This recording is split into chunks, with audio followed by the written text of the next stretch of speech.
vraiment besoin d'être réconforté. Et je sais ce que c'est que d'être blessé émotionnellement, mentalement. Vous vous inquiétez pour quelque chose, quelqu'un vous a rejeté, ou vous avez eu une grande perte dans votre vie, et le chagrin et la solitude sont les choses dont je veux parler aujourd'hui et demain.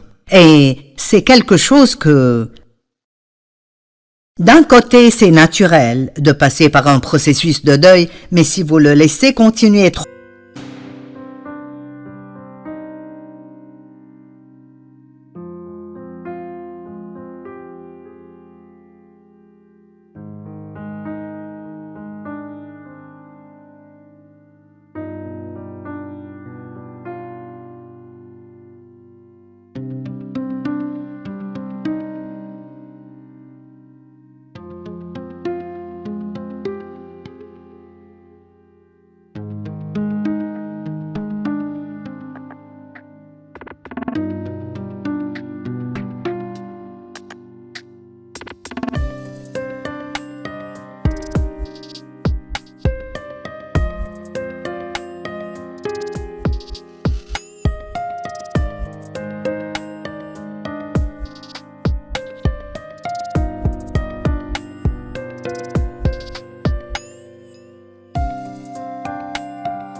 longtemps, il peut devenir un vrai problème majeur dans votre vie. Et donc, j'espère vous encourager aujourd'hui, et je voudrais commencer avec un beau verset. 2 Corinthiens 1, 3 et 4. Béni soit Dieu, le Dieu et Père de notre Seigneur Jésus-Christ, le Père des miséricordes et le Dieu de toute consolation, j'aime cela, qui nous console dans toutes nos afflictions, afin que nous puissions consoler ceux qui souffrent par la consolation dont nous sommes l'objet de la part de Dieu. Vous savez, ceci est si bon. Il dit que Dieu nous console, mais il nous console non seulement juste pour nous réconforter, mais pour que, quand nous sommes avec des personnes blessées, nous sachions comment prendre cette même consolation que Dieu nous donne et la leur donner. Et c'est ce que j'espère faire aujourd'hui. Donc, si vous êtes blessé, c'est important pour Dieu et pour nous. Je sais que vous vous sentez probablement seul dans votre douleur et je comprends ceci. Mais je prie qu'aujourd'hui, ceci vous réjouira et vous donnera de l'espérance pour votre avenir. 2 Corinthiens 4, 18. Parce que nous regardons non point aux choses visibles, mais à celles qui sont invisibles, car les choses visibles sont passagères et les invisibles sont éternelles. Donc, Paul dit de ne pas juste regarder ce que nous voyons de nos propres yeux, mais de regarder avec le cœur de la foi tout ce que nous ne pouvons pas voir. Et vous savez, la vérité est en fait qu'il y a plus qui arrive dans le monde spirituel que nous ne pouvons pas voir que ce que nous pouvons voir. Je pensais ce matin à comment nous vivons ici sur Terre et nous faisons nos tout petits plans et nous essayons de tout régler pour l'avenir et ce qui arrivera ici et là-bas. Et Dieu a un plan si merveilleux pour nous tous et il veut que nous lui fassions confiance. Et même si vous passez par l'une des pires périodes dans votre vie maintenant, et vous ne voyez pas comment il y aurait une façon d'être heureux de nouveau, je veux vous dire que Dieu a un bon plan pour vous. Et si vous croyez cela, tout ce que nous recevons de Dieu vient de croire en ses promesses. Nous recevons de Dieu quand nous croyons ses promesses. En fait, le mot recevoir veut dire croire, et le mot croire veut dire recevoir. Donc, qu'importe combien vous avez mal, Dieu veut que vous ayez l'espérance que les choses peuvent et vont changer, et que vous avez un bel avenir devant vous. Maintenant, vous n'avez pas besoin d'être seul pour vous sentir seul. Vous pouvez être dans une salle pleine de gens et vous sentir seul. Si vous êtes timide et anxieux, Et peut-être que personne ne vient vers vous et vous parle. Et le diable peut vous dire plusieurs mensonges. Les gens ne vous aiment pas, vous êtes déplacé ici. Donc, vous pouvez être avec d'autres personnes et vous pouvez avoir un problème qu'ils ne connaissent pas et que vous ne pouvez pas leur dire, donc vous êtes blessé et ils sont autour de vous à rire et à se réjouir et vous vous sentez seul. Vous n'avez pas besoin d'être seul pour vous sentir seul et vous pouvez être seul sans vous sentir seul. Je veux le dire de nouveau.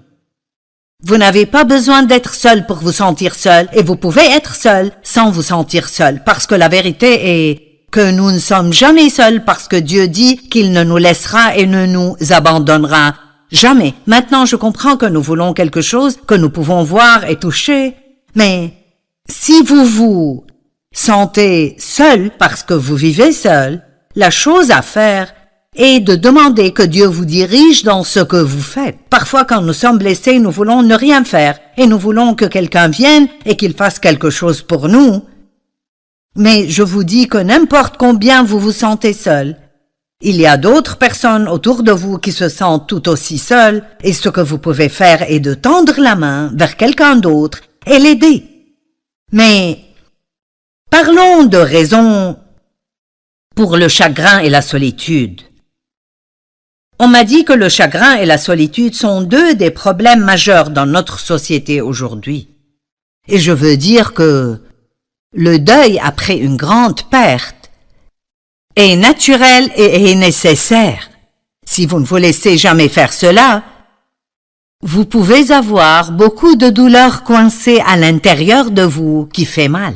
Mais le deuil, d'une façon bonne et saine, est différent de laisser un esprit de deuil submerger votre vie jusqu'au point où vous vivez dans cet état de deuil tout le temps. Et ceci est très intéressant sous la loi de l'Ancien Testament. Ils avaient un certain nombre de jours pour pleurer après une perte et ensuite ils devaient continuer leur vie. Même Dieu a dit au prophète Samuel, qui avait oint Saül comme roi, quand Saül a fait des fautes et Dieu a regretté de l'avoir choisi comme roi, et il a dû lui retirer cette position. Samuel avait investi tellement dans la vie de Saül et il était si déçu et il pleurait et était en deuil pour Saül. Et dans 1 Samuel 16, Dieu a dit à Samuel, « Quand cesseras-tu de pleurer sur Saül? Car j'ai oint un nouveau roi pour qu'il prenne sa place. » Et donc, Dieu lui disait clairement, « C'est le moment maintenant pour que tu lâches cela et allons de l'avant avec le plan que j'ai maintenant. » Et l'autre exemple ou situation se trouve dans Deutéronome quand Moïse est mort et les gens avaient 30 jours pour pleurer sur lui.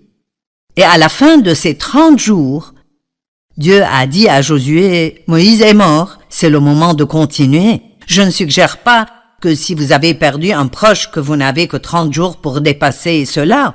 Mais je pense que c'est intéressant que Dieu ait mis une limite à leur temps de pleurs. Et je pense que c'est un message pour nous que vous ne pouvez pas juste laisser cela continuer encore et encore et encore. Quelqu'un me parlait ce matin à propos de son père qui est mort et son père et sa mère avaient été mariés 65 ans et c'est un long temps ensemble. Et il me disait combien c'était difficile pour sa mère et ça faisait 4 mois que le père était mort. Et il a dit, on dit que ça prend près d'1 an. Eh bien, je comprends cela et il y aura toujours des temps ou des choses qui vous rappellent de quelqu'un que vous avez perdu ou quelqu'un dit quelque chose et vous pouvez ressentir une autre vague de cette solitude et de ce chagrin. Mais la vérité est que si vous êtes vivant et vous respirez, alors Dieu a un plan pour votre vie et Dieu a un but pour votre vie et vous ne voulez pas manquer cela en restant coincé dans ce qui était et ne sera plus Jamais. Amen? D'accord. Les gens peuvent se sentir seuls parce qu'ils sont extrêmement timides, ils sont très farouches et ne vont jamais vers personne. Ils s'isolent et espèrent que d'autres personnes viendront vers eux. Des gens peuvent se sentir seuls ou ils peuvent pleurer parce qu'ils ont été rejetés dans leur vie. On a abusé d'eux. Ils ont eu une enfance douloureuse et dysfonctionnelle et c'est beaucoup d'entre vous. Et à cause de ce qui m'était arrivé, je n'ai jamais senti que j'avais ma place. J'avais ce grand secret caché à l'intérieur de moi que je ne pouvais raconter à personne et donc je sentais que personne ne me comprenait. Je me demande combien de personnes regardent maintenant et sentent que personne ne vous comprend vraiment. Eh bien, Dieu vous comprend. Et la Bible dit que nous avons un grand prêtre. Ceci est dans Hébreux 4, 15 et 16. Nous avons un grand prêtre, Jésus, qui comprend nos faiblesses, nos incapacités, nos tempéraments. Il nous comprend parce qu'il avait un corps tout comme le nôtre et est passé par tout ce que nous traversons. Donc, cela me réconforte toujours que Jésus me comprend. Il me comprend vraiment. Et il est avec nous tout le temps et il nous aime. Une personne pourrait être solitaire ou pleurer à cause d'un divorce parce que quelqu'un de proche est mort. Ceux qui sont plus âgés peuvent parfois se sentir seuls. Ils sentent que leur vie est terminée, qu'il n'y a plus rien pour eux. Mais ici de nouveau, tant que vous respirez et vous êtes en vie, Dieu a un but et un plan pour vous. Et l'une des meilleures choses pour nous est de regarder au-delà de nous-mêmes vers ce que nous pouvons faire pour d'autres personnes. Et je dis ceci tout le temps, dans beaucoup de mes sermons. Et peut-être que vous pensez, cela ne peut pas être la réponse pour tout, mais c'est probablement la réponse à la plupart des choses. C'est de ne pas trop penser à nous-mêmes, mais de penser à d'autres personnes qui sont dans une situation peut-être pire que la nôtre. Tout changement d'étape dans la vie peut vous faire vous sentir seul. C'est la retraite, qu'allez-vous faire maintenant? Les enfants prennent leur diplôme et quittent la maison et vont à l'université. Peut-être que vous avez eu beaucoup d'enfants à la maison et ils commencent à aller à la garderie ou à la 12e ou quoi que ce soit. Certains parents seraient heureux parce qu'ils auront finalement du temps pour eux-mêmes, mais d'autres, j'ai vu des mères passer par des temps difficiles parce que ce qu'elles faisaient pendant leur journée ne doit plus être fait maintenant. Bien sûr, probablement la perte d'un proche, la mort d'un époux, la mort d'un enfant, la mort d'une mère ou d'un père, ou d'une sœur ou d'un frère, ou même un ami très très proche, peut être très très dévastatrice. Mais si vous allez à Dieu et vous le laissez dès le début, commencez à vous consoler, et au lieu de penser à tout ce que vous avez perdu, vous pensez aux bonnes choses dans cette relation, de tous les bons souvenirs dont vous vous rappelez, et vous êtes heureux de les avoir eus dans votre vie aussi longtemps que vous les avez eus. Vous savez, je commence à réaliser, et cela pourrait être drôle parce que j'enseigne beaucoup sur la pensée, mais je pense que tout problème que nous avons est connecté à notre pensée. Ça dépend vraiment de comment nous allons regarder quelque chose et comment nous allons y penser. Et vous savez, la vérité est que quand nous pleurons parce que nous avons perdu une personne dans notre vie, nous pleurons sur nous-mêmes parce que nous sommes ceux qui ont perdu. Si cette personne croyait en Christ, elle est dans un endroit de loin meilleur, et nous savons cela, mais ça n'arrête pas la douleur. Et parfois vous devez juste laisser la douleur venir, vous devez pleurer, et laissez Dieu vous réconforter, et vous la traverserez, et vous la dépasserez, et vous avez toujours beaucoup de vie, et Dieu a un nouveau plan qu'il oindra pour vous. Espérez.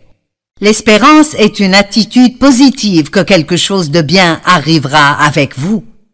Un autre moment où les gens ont des difficultés est quand ils prennent leur retraite. Vous ne savez pas quoi faire de votre vie maintenant. Spécialement, si beaucoup de votre identité était liée à votre travail, alors vous pouvez commencer à penser que vous ne faites plus rien maintenant. Qui suis-je maintenant? Vous n'étiez jamais votre travail. Vous devriez toujours pouvoir séparer qui vous êtes de ce que vous faites. Et je pense à ceci depuis longtemps déjà. Si un jour je ne peux plus diriger ce ministère et faire ce que je fais maintenant, je serai toujours une personne importante que Dieu aime parce que je ne laisserai pas ma valeur être dans ce que je fais, mais dans qui je suis en Christ. Peut-être que vous avez perdu votre maison dans une catastrophe naturelle. Imaginez cela. Perdre toutes vos photos et toutes les choses que vous avez amassées à travers les années, les cadeaux que des gens vous ont donnés, et perdre tous vos habits et votre maison est en ruine. Imaginez combien cela serait difficile. Et j'ai vu des gens qui laissent cela les dévaster et ils entrent dans des dépressions profondes, mais j'ai vu des gens qui disent « J'ai ma vie ». Ces choses étaient juste des choses et je peux les remplacer. Beaucoup de cela a à voir avec la façon dont nous voyons les choses et l'attitude que nous décidons d'avoir. Les parents célibataires peuvent se sentir très seuls et je comprends cela. J'étais une mère célibataire pendant un temps, après que mon premier fils ne naisse, mais Dieu merci. Dieu a envoyé Dave Meyer dans ma vie. Et lui et moi, nous nous sommes mariés quand mon fils avait juste un peu plus qu'1 an. Il avait 1 an et même pas 1 mois entier de plus. Mais il y avait une période de temps où j'étais une mère célibataire et l'homme que j'avais épousé avant n'était pas vraiment un père de toute façon. Et je sais que c'est dur, je sais que les choses sont chères et que c'est difficile et vous devez prendre toutes les décisions tout seul. Mais ici aussi, Dieu vous donnera toujours de la grâce dans votre situation. Et je crois vraiment cela. Je crois que si vous êtes un parent célibataire, Dieu vous donnera la grâce de faire tout ce que vous devez faire. Il vous donnera la grâce que quelqu'un d'autre n'aurait pas. Mais c'est important que vous gardiez une bonne attitude. C'est vraiment difficile d'avoir la grâce de Dieu et de se plaindre tout le temps de notre situation. Donc, commencez par aligner votre bouche avec la parole de Dieu et dites « Je crois que Dieu me fortifiera chaque jour et me donnera la capacité de faire ce que j'ai besoin de faire. » Et communiquez avec d'autres personnes qui sont dans la même situation que vous, pas juste pour vous plaindre à propos de combien c'est difficile, mais pour que vous puissiez partager des idées concernant des façons dont vous pouvez faire face aux défis que vous avez. Et alors aussi, je crois que la maladie et la douleur dans votre corps peuvent être un très grand défi et vous pouvez vous sentir vraiment très seul quand vous êtes dans une salle pleine de gens et votre dos vous fait mal et vous n'arrivez plus à le supporter et tout le reste du monde rit et passe du bon temps et vous pensez « Est-ce que quelqu'un sait ce que je ressens ?» Eh bien oui, Jésus sait. Il sait ce que vous ressentez. Il vous comprend. Il sait ce que vous ressentez et il a un bon plan pour votre vie. Le mot solitude, la définition centrale de ce mot est d'être abandonné. Je sais ce que c'est que d'être abandonné. Vous me regardez maintenant et j'ai une belle vie. Je suis à la télé à partager l'Évangile avec des gens partout dans le monde. J'ai écrit des tas de livres et Dieu est juste si bon envers moi. Mais il y a eu un temps dans ma vie où en fait pratiquement j'étais sans abri. Je n'ai jamais dû dormir dans la rue, mais quand je suis sortie de l'hôpital avec mon premier bébé, eh bien mon mari, l'homme que j'ai épousé en premier, c'était plutôt le gamin que j'ai épousé en premier. J'avais 18 ans et il avait 19 ans et aucun de nous deux ne pensait clairement. Et quand j'étais enceinte, il m'a abandonnée et est allé avec une autre femme et vivait juste à côté de là où nous vivions et donc quand je suis sortie de l'hôpital avec le bébé, je ne savais où aller. Il est venu et m'a prise mais il a fini par appeler une proche, une femme qui avait épousé l'un de ses frères. Ils étaient divorcés, mais elle était une chrétienne et il sentait que peut-être elle nous aiderait parce qu'elle était une bonne femme. Et elle l'a fait. Elle nous a laissé vivre chez elle. Mais j'ai été abandonnée. Quand je l'ai épousée, nous sommes allés en Californie et il Albuquerque, Nouvelle-Mexique d'abord, et une nuit, il n'est juste pas rentré, et il m'a abandonné là, et il a fait la même chose de nouveau en Californie. Donc je connais la solitude et la douleur d'être abandonné. Mais vous savez quoi? Regardez-moi maintenant. Et c'est cela que je veux que vous compreniez aujourd'hui. Quoi que soit ce que vous traversez maintenant, ne restez pas coincé là. Pleurez comme il faut, puis dites à Dieu ce que vous ressentez. Passez par toutes les phases possibles, mais espérez pour votre avenir. La Bible dit que alors que tout portait au contraire, Abraham a eu confiance, plein d'espérance qu'il verrait les promesses de Dieu s'accomplir dans sa vie. Vous savez, il y a tellement de merveilleux exemples bibliques. Jésus a été abandonné sur la croix. Et il a dit, mon Dieu, pourquoi m'as-tu abandonné? Imaginez cela. Imaginez cela. Dans le jardin de Gethsémani, il a demandé à ses disciples, ne pouvez-vous pas prier avec moi 1 heure? Imaginez ce à quoi il faisait face, sachant ce à quoi il ferait face, ce qu'il traversait, et ses 12 meilleurs amis dans lesquels il a investi de sa vie. Il ne pouvait même pas rester réveillé 1 heure pour prier avec lui et l'encourager. Ce n'est pas étonnant que la Bible dise que Jésus nous comprend, parce qu'il a été tenté de toutes les manières, tout comme nous le sommes, et pourtant il n'a jamais péché. Paul a été abandonné. Écoutez ceci. 2 Timothée 4, 14 à 17. Alexandre l'orfèvre a fait preuve de beaucoup de méchanceté à mon égard. Le Seigneur lui donnera ce que lui auront valu ses actes. Garde-toi de lui, car il s'est opposé avec acharnement à notre prédication. La première fois que j'ai eu à présenter ma défense au tribunal, personne n'est venu. Personne n'est venu pour m'assister. Tout le monde m'a abandonné. Que Dieu ne les punisse pas. J'aime cela.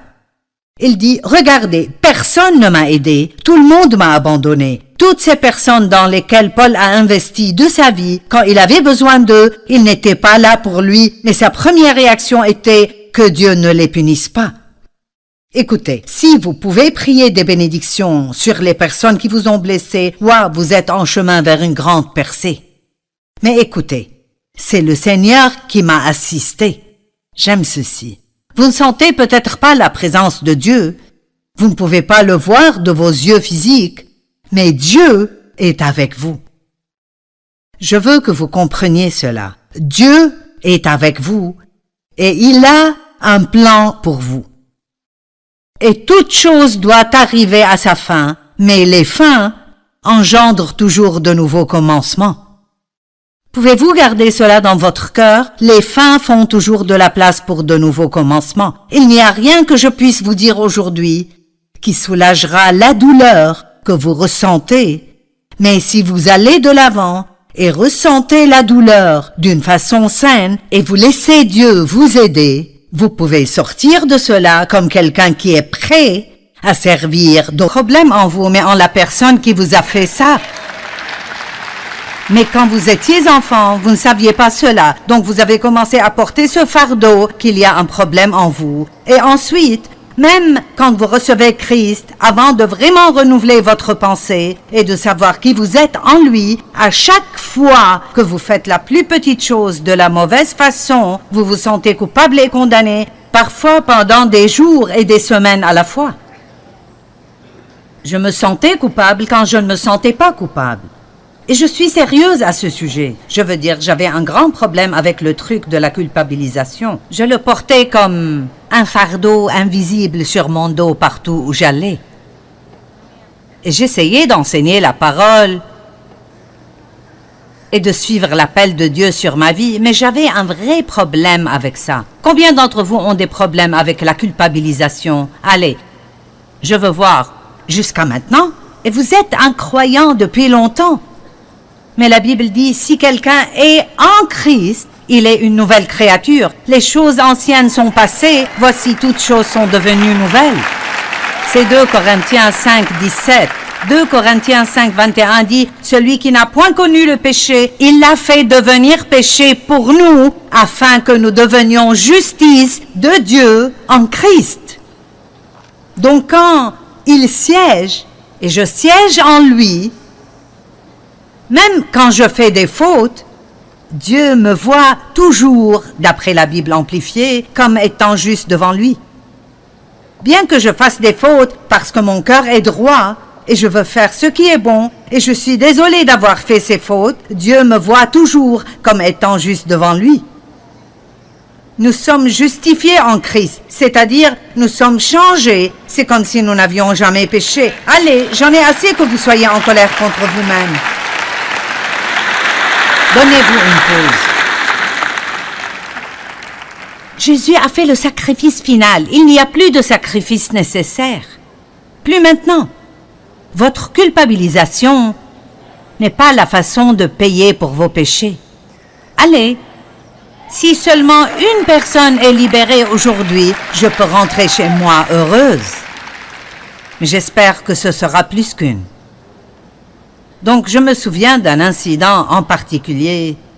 J'étais allée faire du shopping et je me culpabilisais. Et je me suis garée à l'arrière du parking pour pouvoir marcher lentement et pathétiquement jusqu'au magasin. Si vous vous sentez mal dans votre peau, vous pourriez aussi bien vous abattre. J'ai entendu le Saint-Esprit dire « Joyce, comment comptes-tu surmonter ce péché ?» Eh bien, je connaissais la réponse. J'ai dit, oh, je vais recevoir le sacrifice que Jésus a fait, qu'il est mort pour moi. Et le Saint-Esprit a dit, et quand prévois-tu de faire ça?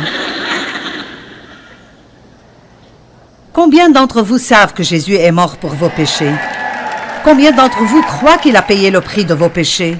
Très bien. Alors, quand allez-vous le recevoir et vous pardonner vous-même? Allez, quelqu'un doit être libéré aujourd'hui. Certains d'entre vous portent toujours des choses depuis 10 ans et vous vous sentez mal concernant ce que vous avez fait il y a 10 ans. Cela ne vous aide pas et cela n'aide pas Dieu. Amen. Donc, savez-vous ce qu'il m'a dit? Tu sais, Joyce, si ça ne te dérange pas, pourrais-tu juste aller de l'avant et recevoir mon sacrifice maintenant? Parce que j'ai besoin de toi et dans cet état-là, tu ne m'es pas utile. Quand nous sommes dans ce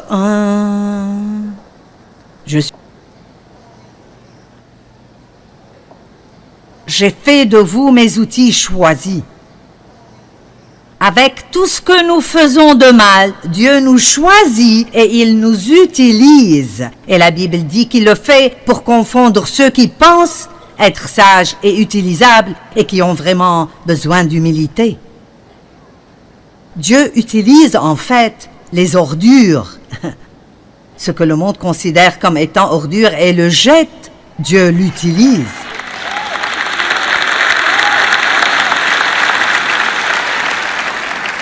Vous ne comprenez simplement pas combien c'est ridicule que je fasse ce que je fais. Je veux dire, abuser pendant 15 ans, marié au premier gars venu parce que je pensais que j'étais sans valeur, c'était 5 années supplémentaires de tourments et de torture.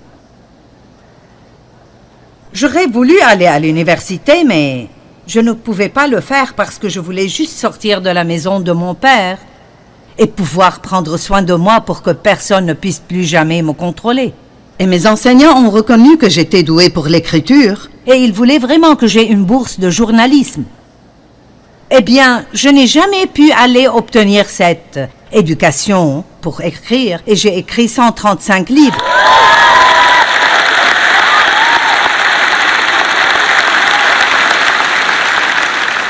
Devinez quoi? J'ai presque échoué l'anglais. C'est vrai, je suis sérieuse. Je l'ai presque échoué parce que je me moquais de si c'était un nom ou un pronom ou un verbe. Je voulais juste parler. Maintenant, je parle à des gens partout dans le monde. Je n'ai jamais appris de langue étrangère, mais je parle en 132 langues. Et je veux dire parce que mes messages sont traduits. Ils sont traduits en 100... Vous voyez? Vous vous disiez, tu les connais? Allez, mes messages sont traduits.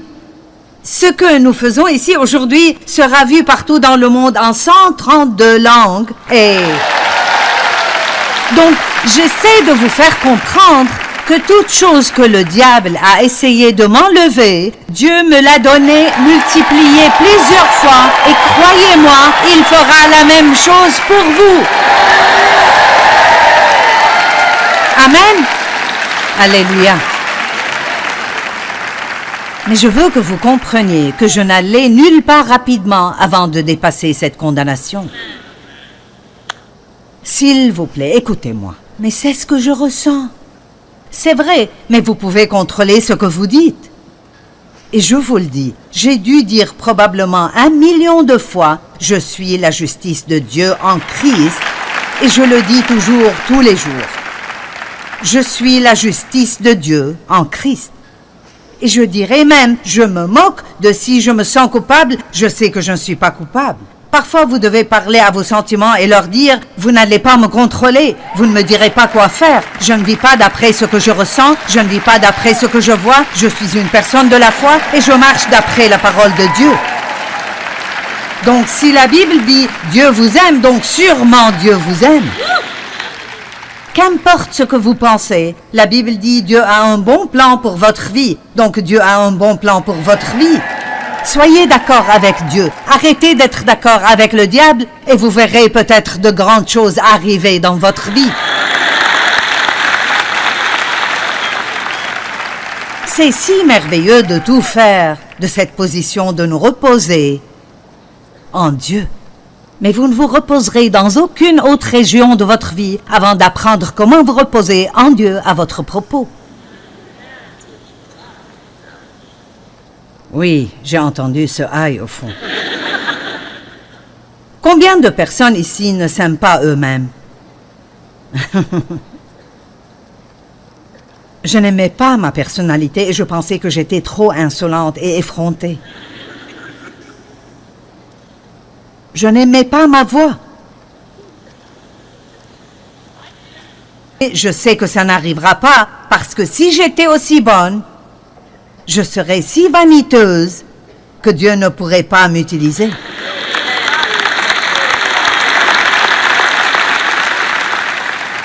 Dieu garde quelques faiblesses en nous pour nous garder humbles.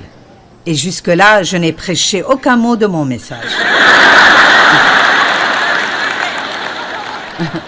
Mais je pense que ça va, je ne sais pas.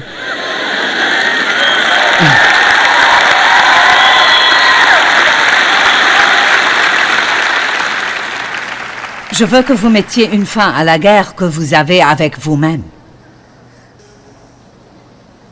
Et le diable essaiera de revenir. Oh, il essaiera. Mais en Christ, en Christ, en Christ, en Christ, nous sommes tout et rien. Tout en Christ, rien en nous-mêmes. Tant que vous vous rappelez cela, Dieu peut faire des choses grandes et puissantes à travers vous. Allez, je pense que nous allons partager plus de la parole dans 1 minute, mais si vous avez besoin d'entrer dans le repos de Dieu concernant vous-même, levez-vous, je vais prier pour vous.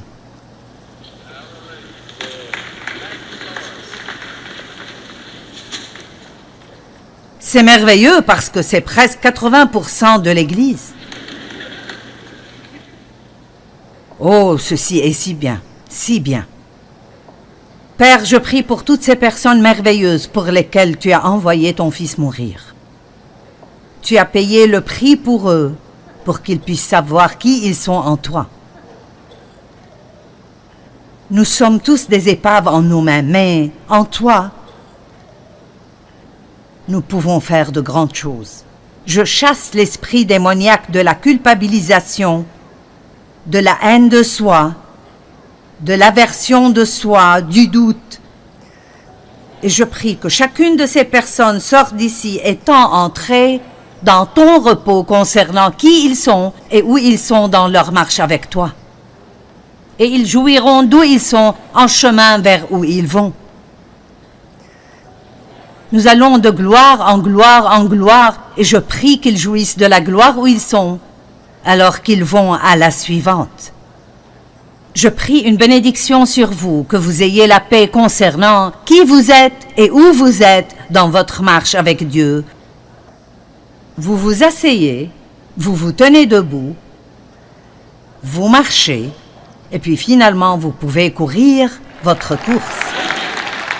Je n'aurais pas pu faire ma course maintenant si je ne savais pas comment m'asseoir, comment siéger en Christ. Qu'est-ce que la Bible nous dit à propos de notre marche? Marcher dans la foi, 2 Corinthiens 5, 7, car nous marchons par la foi, nous régissons notre vie, d'après notre foi, respectant la relation de l'homme avec Dieu et les choses divines. Nous ne marchons point par la vue ou les apparences. Je voulais parler plus de la foi, mais je ne sais pas si j'irai aussi loin. Nous devons marcher dans l'amour. En ce qui me concerne, ces 2 premières choses sont les plus importantes de toutes.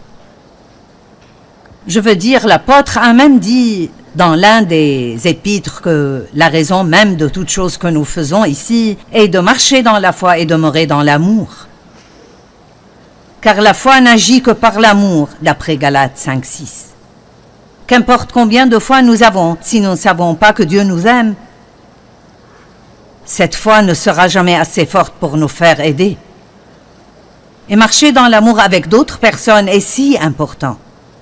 Pardonnez à ceux qui vous ont fait du mal et soyez gentils et miséricordieux envers les gens. Soyez bons et croyez le meilleur à propos des gens. Aidez les personnes qui sont en difficulté. Passez votre vie à être une bénédiction au lieu de passer votre vie à prier pour être béni.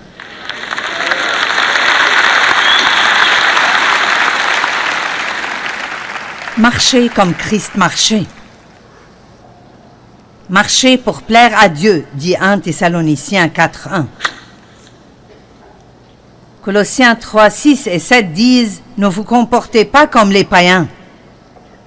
Nous allons nous arrêter là juste une seconde et dire « Nous sommes dans le monde, mais nous n'en faisons pas partie ». C'est le moment pour nous d'avancer. Allez, c'est le moment pour nous de choisir d'être excellents et d'arrêter de nous comporter comme le reste du monde. La Bible dit « Sortez donc du milieu d'eux et séparez-vous ». Maintenant, cela ne veut pas dire que nous sommes meilleurs que tous les autres ou que nous n'aurons rien à voir avec un non-croyant.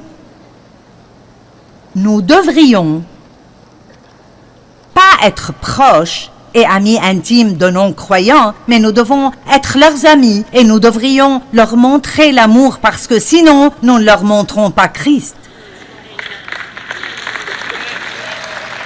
Mais nous ne pouvons pas devenir comme eux.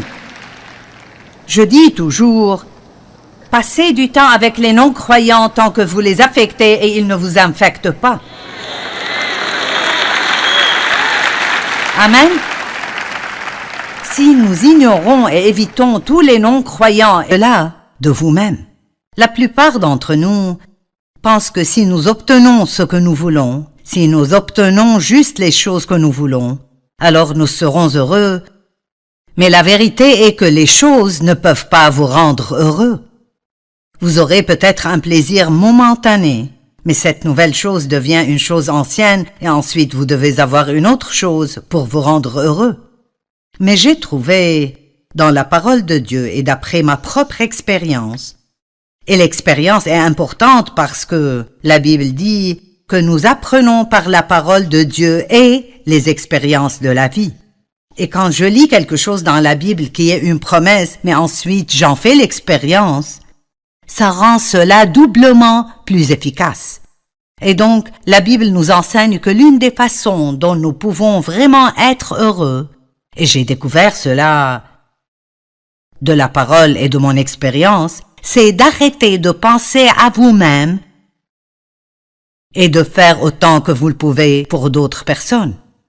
Dans Galates 6, il dit « Pratiquons le bien envers tous, et surtout envers les frères en la foi ». Ça veut dire que votre pensée doit être remplie de façon dont vous pouvez être une bénédiction pour d'autres personnes. Mais pour faire cela, nous devons demander à Dieu de nous aider à écarter l'obstacle du moi. Donc, voyons ce que la Bible dit à ce sujet. La parole de Dieu nous dit qu'il y a une vie supérieure et une vie inférieure. Et la vie inférieure serait la vie vécue d'après les standards du monde. La vie supérieure serait la vie vécue d'après les standards de Dieu. Si vous pensez à cela, le monde dirait « Obtenez tout ce que vous voulez pour vous-même, vous le méritez, rendez-vous heureux et la vie sera bonne. » Mais en fait, c'est la vie inférieure. Dieu dit « Ne pensez pas à vous-même, demandez-moi ce que vous voulez, jetez vos fardeaux sur moi et faites-moi confiance pour faire ce que je sais est le meilleur pour vous et utilisez votre temps, votre argent, vos ressources et vos efforts pour être une bénédiction pour d'autres personnes et c'est la vie supérieure et vous aurez une joie que vous ne connaîtrez jamais si vous vivez la vie inférieure. » Marc 8, 34 et 35 dit « Puis, ayant appelé la foule avec ses disciples, il leur dit, si quelqu'un veut venir après moi, vous n'allez pas aimer cette partie. Mais n'éteignez pas votre télé, je veux que vous écoutiez. Si quelqu'un veut venir après moi, qu'il renonce à lui-même, aïe, s'oublie, s'ignore, se déshérite et se perde de vue, lui et tous ses intérêts, cela ne semble pas être amusant. Vous ne pourriez pas faire applaudir beaucoup de personnes avec ce verset. Qu'il se charge de sa croix et qu'il me suive. Donc la croix que nous devons porter n'est pas la pauvreté, ni la maladie, ni les plaies, ni les désastres, ni la misère. Nous entendons des gens dire « c'est juste la croix que je dois porter dans la vie ». Ce n'est pas ce qu'est la croix que Jésus veut que nous portions est de vivre généreusement. Et oui, faites des choses pour vous-même, occupez-vous de vous-même, mais ne perdez pas l'équilibre quand il s'agit de ce qui est en premier dans votre vie. Faites d'autres personnes une priorité et vivez pour les aider. Maintenant, je ne dis pas de plaire aux gens, ce n'est pas ce dont je parle.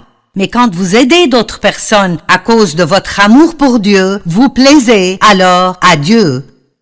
Et si nous tous nous faisions cela, le monde serait impressionné par ce que c'est que d'être chrétien, et vous ne pourriez plus trouver de place à l'église pour quiconque de plus.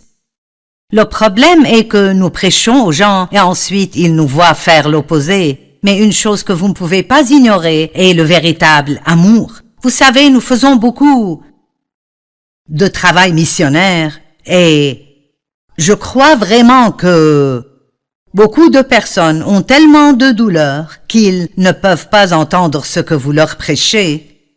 Mais si vous leur montrez l'amour de Dieu, alors ils écouteront ce que vous avez à dire. Donc nous nourrissons des gens et nous amenons de l'eau propre dans des villages aux gens, dans des pays du tiers-monde. Et nous aidons dans la délivrance de femmes qui ont été trafiquées, dans l'industrie sexuelle, nous aidons des femmes qui ont été battues, nous aidons des orphelins, nous bâtissons des écoles pour éduquer des enfants qui n'ont pas d'école où aller. Nous faisons tout ce que nous pouvons faire. Nous avons un ministère de prison, un ministère dans les hospices, tout ce que nous pouvons faire. Pourquoi? Jésus a dit n'oubliez pas ces gens. Et il a dit, quand j'étais affamé, vous m'avez nourri et ils ont demandé, quand avons-nous fait ça? Et il a dit, si vous avez fait cela pour le petit de ceux-ci, mes frères, vous l'avez fait pour moi. Dieu n'est pas juste dans nos vies. Il n'a pas juste envoyé Jésus pour que nous puissions avoir tout ce que nous voulons, mais pour que nous puissions être une bénédiction pour d'autres personnes. Si vous faites tout ce que vous pouvez faire pour quelqu'un d'autre, les bénédictions de Dieu vous pourchasseront. Vous serez si bénis, vos besoins seront pourvus. Mais vous ne devrez pas passer votre temps à essayer de le faire pour vous-même. Occupez-vous des affaires de Dieu et il prendra toujours soin des autres. Car celui qui voudra sauver sa vie supérieure, éternelle, devra perdre la vie inférieure. Mais celui qui perdra sa vie, qu'il vit seulement sur cette terre à cause de moi et de la bonne nouvelle, sauvera sa vie spirituelle supérieure. Vous ne pouvez pas avoir les deux vies. Si vous voulez la vie supérieure, vous devez abandonner la vie inférieure, sinon vous n'aurez pas la vie supérieure. Paul a dit « Je suis déterminé de parvenir à le connaître et de connaître la puissance de sa résurrection ». Paul voulait vivre cette vie supérieure et il a dit « Pour pouvoir faire ceci, je devrais être déterminé ». Maintenant, écoutez, nous avons beaucoup de problèmes dans le monde, toutes sortes de problèmes dans le monde. Je veux dire de gros problèmes. Partout où vous regardez, les gens parlent des problèmes. Les nouvelles sont pleines de tous les problèmes. Parfois, c'est si décourageant, vous devez détourner votre regard et trouver quelque chose à regarder exprès qui est bien. Mais dans 2 Timothée 3, 1 à 5, c'est un peu long, mais vous pouvez supporter 5 versets. Il dit « Sache que dans les derniers jours, il y aura des temps qui vous passez du temps est très important, spécialement les personnes avec qui vous passez beaucoup de temps. Nous ne voulons pas ignorer les pécheurs, agir comme si nous étions meilleurs qu'eux. En fait, Jésus passait du temps avec des pécheurs tout le temps. Mais je dis, passez du temps avec des personnes comme ça tant que vous les affectez et elles ne vous infectent pas. Vous devez faire très attention avec qui vous passez beaucoup de temps parce que vous devenez comme ceux que vous fréquentez régulièrement. Si vous m'écoutez tous les jours à la télé, vous commencerez vite à dire des choses comme je l'ai dit. C'est la même chose pour moi. Si j'écoute quelqu'un tout le temps, je prendrai certaines de ses habitudes. Donc vous devez choisir qui vous fréquentez très attentivement. Faites attention quand vous êtes attiré par ce genre de situation et résistez-y. Éloignez-vous-en. Je vais vous parler d'un jeune homme qui avait une bonne vie, mais qui ne réalisait pas cela.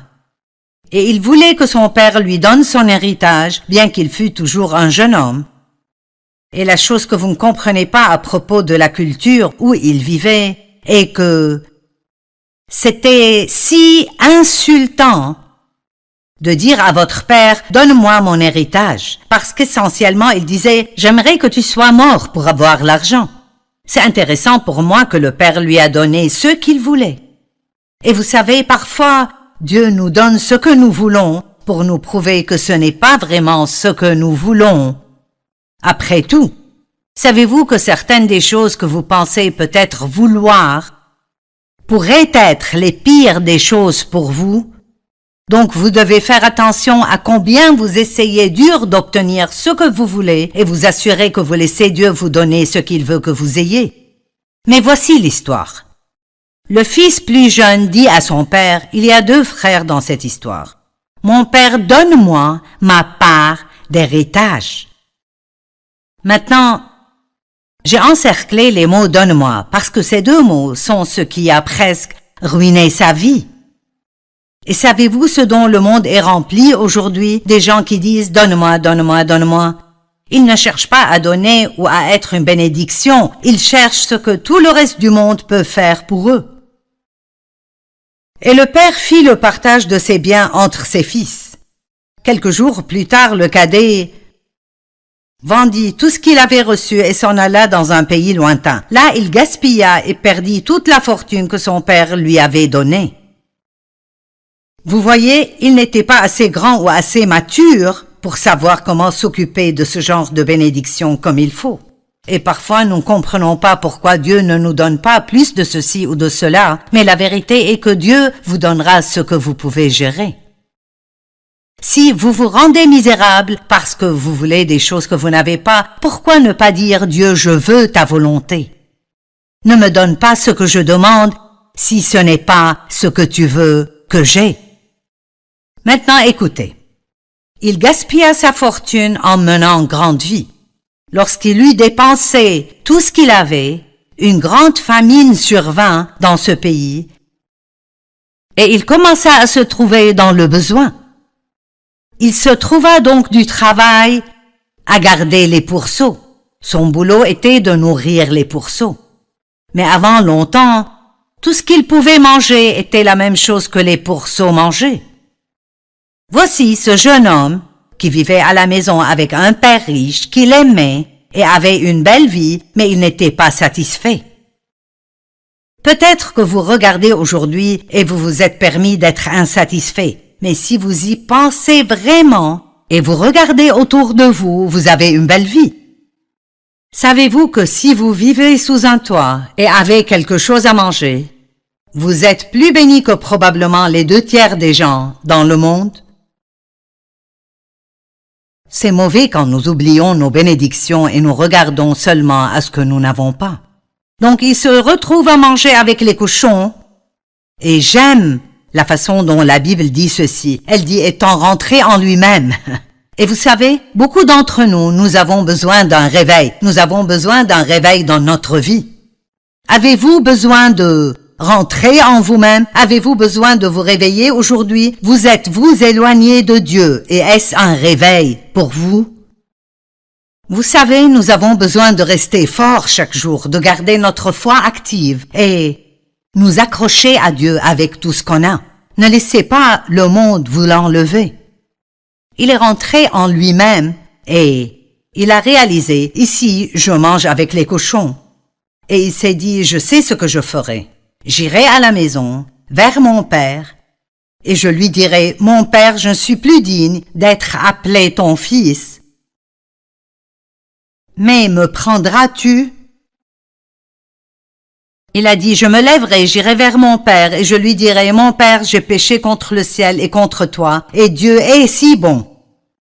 Et il est le maître des secondes chances, et des troisièmes chances, et des quatrièmes chances. Et je ne sais pas où vous êtes maintenant, mais je crois que je parle à des personnes aujourd'hui qui ont besoin d'une deuxième chance, ou une troisième chance. Et peut-être que le diable vous a convaincu que Dieu ne vous reprendra pas, il est un menteur. Je me demande si ce jeune homme a pensé, je me demande si mon père me reprendra. Donc il est retourné chez son père, et il est écrit que le père est venu vers lui en courant, et les hommes plus âgés en ce temps ne couraient pas. Son père était si heureux de le voir. Il a ordonné qu'on fasse une grande fête, qu'il tue le veau gras, qu'il lui amène la plus belle robe, qu'on lui mette un anneau au doigt. Et le fils était repentant et donc tout ce que le père voulait était de lui amener la restauration. Si vous êtes tombé dans le péché et vous êtes repentant, Dieu veut juste vous restaurer et il veut le faire maintenant. Il ne sera pas en colère contre vous, il ne vous punira pas et ne vous rappellera pas chaque 5 minutes de vos fautes. Donc, si vous vous retrouvez dans un champ de porc, en quelque sorte, vous pouvez vous repentir et vous pouvez retourner chez votre père et dire « Père, j'ai péché et je veux retourner à la maison ».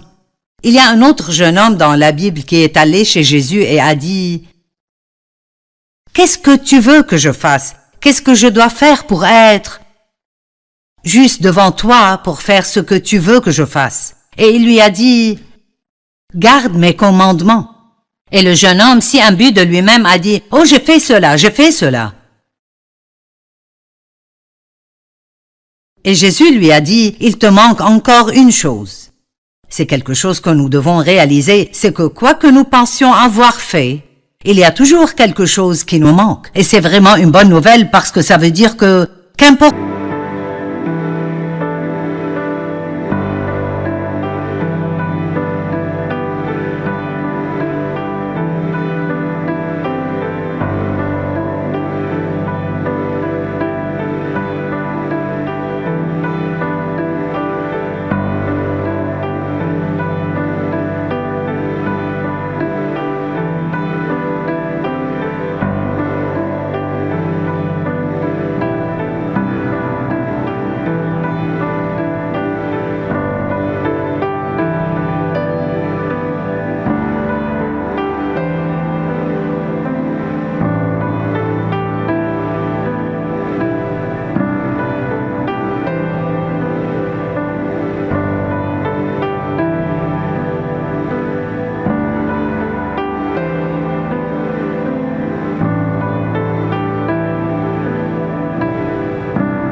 où la parole a été semée. À peine l'ont-ils entendu que Satan vient arracher la parole qui a été semée en eux.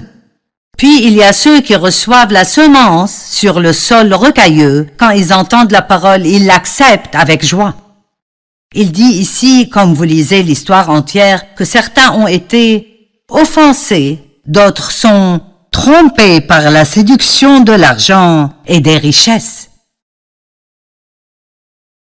Le diable fera tout pour vous arrêter de laisser cette parole prendre racine dans votre cœur. Vous pourriez aller à l'église et entendre un merveilleux message de votre pasteur et peut-être le voir conduire hors du parc de stationnement et il a une meilleure voiture que vous et tout d'un coup vous êtes offensé.